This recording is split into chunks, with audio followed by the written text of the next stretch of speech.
First of all, I've never really subscribed to the philosophy that we should not get into the so-called weeds on television. They say people turn it off, it's too complicated to follow, don't get bogged down. But sometimes it's necessary, and in a national election, rules, what someone may do versus what they shall do, can swing the election. Just see January 6th and Pence's role after the 2020 election for that.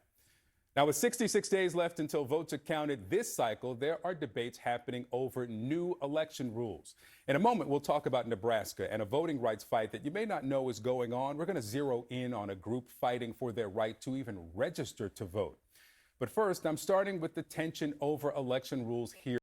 The center is Georgia's state board, election board, I should say. They passed new rules recently. One would allow election officials to conduct a, quote, reasonable inquiry before certifying election results. Another would permit members of county election boards to investigate ballot counts. They sound benign, but Democrats are suing.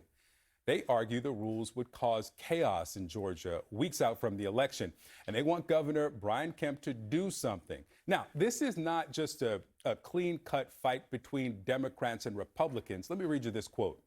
These misguided, last-minute changes from unelected bureaucrats who have never run an election and seem to reject the advice of anyone who ever has could cause serious problems in an election that otherwise will be secure and accurate. That's from Georgia's Republican Secretary of State, Brad Raffensperger. And just this week, he added this. Do you feel like what's happened in the state election board is a direct result of the aftermath of the 2020 election and some of the election lies that were brought on? You'd have to ask in each of them. All really I've said is that the state election board is a mess. Here in studio to respond, one of Georgia's election board's Republican members, Janelle King. First, thank you for coming in. Yeah, absolutely. Thank you for having me. What's your response to what you heard there from the Secretary of State? You know, I have given a response before when he said that, and I'm going to change it up a little bit because last time I said, well, he's a mess, because I think to end it there is just, it's doing a disservice to the people. None of these concerns has been communicated to us, which I think is quite interesting. He's gone straight to the public, and that's part of the problem, is that we're saying one thing in the public, and then behind closed doors, there's a different conversation that's happening. The fact of the matter is these rules are not going to create any type of chaos.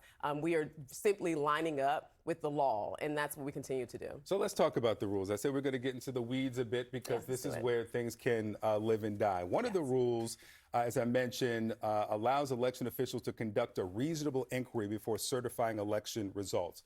Reasonable is not defined by any specific time frame. So why support it without saying it must be done in time for the state to certify by November 12th? Well, actually, it does state that. In the petition, it says that this has to be done within the allotted certification period. So whereas the certification period ends on the Monday right after the election, that's how long they have. They don't have any additional time. So there's no indication that they're going to break the law or that they can break the law. What we're saying is that the information that the election offices have, that information should be readily available to the election board so that when they're signing this document that says that the results are perfect, that they're accurate, and that there isn't any fraud, that's the documentation that they have to sign. It's a legal affidavit, and if they're inaccurate, they could be punishable by getting a felony. So we're just saying that, you know what, some counties allow these board members to see this information, and some counties don't. We're making a uniform process so that we don't have to worry about that. Democrats in their lawsuit, they want clarity, want certainty that no concern from a local, let's say, county official who doesn't like the results there can prevent the state from certifying by November 12th. Can you guarantee that that will not happen? I can guarantee that. Actually, I can, because if in the petition, like I said, it states that this has to be done during the certification process. And it also states that only the election board members can see the information that's provided during that election. There's not a lot of information. I mean, it's mostly just counts, right? So we're not talking about the outcome. We're talking about the total numbers. So instead of them just getting an email that says, here's the totals and go certify, they should now get an email that says, hey, here's the recap sheet, here's whatever you need based on the information we have, you feel free to certify. Let's talk mail-in voting. Former President Trump said this about mail-in voting. Let's watch. It shouldn't be allowed. It's a whole different mindset. What we have to do is get control, and then we have to change it. And it's a very simple change. Same-day voting. Everybody votes. You know, remember the old days? Republicans now have the majority on the state election board, the control here. Should there be changes to mail-in voting? What do you think about what you heard? I mean, I think each board member probably has their own personal feelings as it relates to that. However, that's stepping outside of our purview. When it comes to mail-in voting and whether we have it or not have it, that's the legislators that have to decide that. We are not creating laws, we're setting rules. So the laws are already in place and then we just set rules around it. So depending on people's personal perspective, that's fine. They can have that, but that's not something that we can do. As I said at the top, 66 days left until the election, and the president of the nonpartisan Georgia Association of Voter Registration and Election Officials said this: any last-minute changes to the rules risk undermining the public's trust in the electoral process and place undue pressure on the individuals responsible for managing the polls and administering the election. This could ultimately lead to errors or delays in voting, which is the last thing anyone wants. Are you potentially causing more problems with the confusion than you're solving?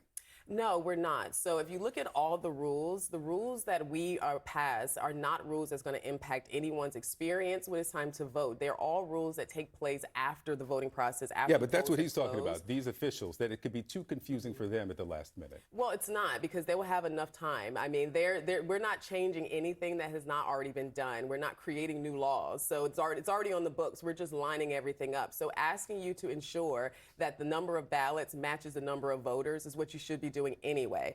Asking you to ensure that precincts are counting these ballots is what you should be doing anyway. So we're just cleaning it up, making sure it's uniformed.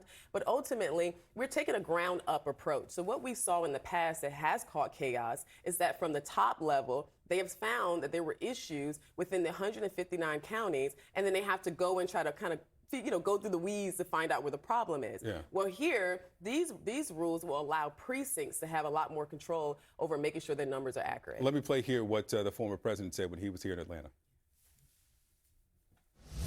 They're on fire. They're doing a great job. 3 members: Janice Johnson, Rick Jeffries, and Janelle King. 3 people are all pit bulls fighting for honesty, transparency, and victory.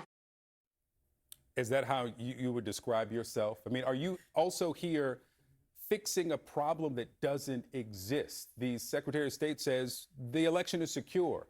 These changes are not helping anything. So no, I'm not fixing a problem that does not exist. Actually, we're preventing problems from happening in the future. If you go back prior to 2020, if you look in 2018, there were issues that Sarah Mikos had with her race against Jeff Duncan. Stacey Abrams had several issues that she complained about as well. And then Trump had issues that he complained about. So this is something that we've seen. And I don't think it's something that's major. I think it's a matter of process, right? Like, let's just look at the process. Let's fix the broken chains and everything will be fine. In 2020, you said Democrats cheated in that election. Is that informing why these changes are being made? I said Democrats cheated in the election. Yeah. When did I say that? Let's play it. This is January 4th, 2021 on WIND in Chicago. I would hope that the Democratic Party wouldn't cheat this go-round. If they did cheat in the same way that we believe they did beforehand, it would take almost twice the effort to do so, and I'm pretty sure that we're in place to be able to catch that. Right before the runoff in Georgia, and you were talking in that conversation, I can tweet it out for people who want to listen to the whole thing. No, thank you. This is after the general. So you said that they cheated. Is that informing why you are supporting these rules now? Well, I said if they cheated, but this is the thing. We had a lot of concerns about what happened during that time frame, and we didn't know what was going on. I will say that after joining the board, I have access to more information, so I do understand things a little bit differently. And what we did find is that there were about 3,000 ballots that were double counted in Fulton County. There's 17,000 ballot images that are currently still missing, and we just want to find out not what was on those ballots, but what happened during that process, because I just think it's basic human error. So you say that they were double counted. Do you also believe the election was stolen? I do not believe the election was stolen. That's not my position at all. My position is that there were some issues that did take place, so much so that the current Attorney General, Secretary of State's attorney at the time, Ryan Germany, said that he also found some mistakes, and he's actually trying to join a monitoring team right now to monitor Fulton County. Well, the Secretary of State and his office maintained that the 2020 election was fair and accurate, and so I want to express that as well as you make your position clear. Janelle King, thank you.